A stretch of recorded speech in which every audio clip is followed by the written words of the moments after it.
নমস্কাৰ বন্ধু বান্ধৱীসকল, কি খবৰ আপোনালোকৰ? আশা কৰোঁ ভাল আৰু মোৰো ভালে। আৰু যিহেতু আজি দেওবাৰ আৰু অকণমান আজি টাইম পালোঁ আৰু দেখিছে নহয় মুখৰ অৱস্থা মোৰ পূৰা ৰঙা ৰঙা হৈ গৈছে আৰু বহুত দিনে কেয়াৰ কৰিব পৰা নাছিলোঁ। আজি অকণমান টাইম পাই পেলাই ভাবিলোঁ অকণমান মুখৰ কেয়াৰ কৰোঁ আৰু ভাবিলোঁ আপোনালোকক অলপ দেখুৱাওঁ মইনো কেনেকৈ মুখৰ কেয়াৰ কৰোঁ।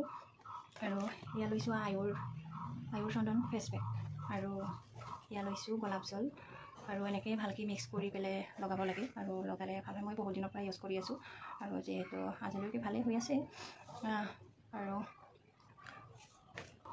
লগোৱাৰ আগতে মানে ভালকৈ মুখখন ফেচ ৱাছ নাইবা চাবোনেৰে ধুই ল'ব লাগে আৰু ভালকৈ মিক্স কৰি পেলাই লগাব লাগে আৰু পানী দি ভালকৈ ধুই পেলালে হৈ গ'ল। ইয়া অকণমান লৈছোঁ এতিয়া পাউডাৰ আৰু ইয়াতে গোলাপ জল দিমগৈ আৰু ইয়া গোলাপ জল দি আছোঁ এতিয়া আৰু ইয়া মিক্স কৰা হ'ল। এতিয়া লগামগৈ এতিয়া আৰু এতিয়া ইয়া লগাব লৈছোঁ আৰু যেতিয়া শুকাব তেতিয়া একদমেই কথা নকওঁ। এতিয়া যিহেতু লগাই আছোঁ মই কৈ আছোঁ কথা।